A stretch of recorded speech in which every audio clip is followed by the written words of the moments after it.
ای خدا این وصل را هجران مکن، سرخوشان عشق را نالان مکن.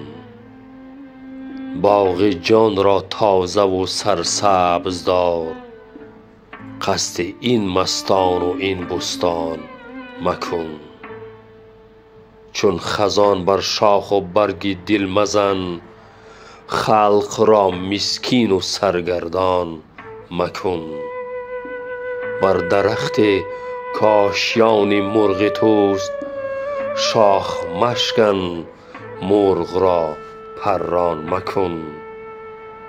جمع و شمع خویش را برهم مزن، دشمنان را کور کن شادان مکن. گرچه دزدان خصم روزی روشنند،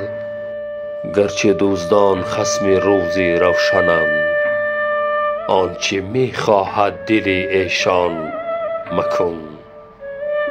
کعبه اقبال این خلق است و بس، کعبه امید را ویران مکن. این طناب خیمه را برهم مزن، خیمه توست آخر ای سلطان مکن. نیست در عالم ز هجران تلخ تر، هرچه خواهی کن ولیکن آن مکن.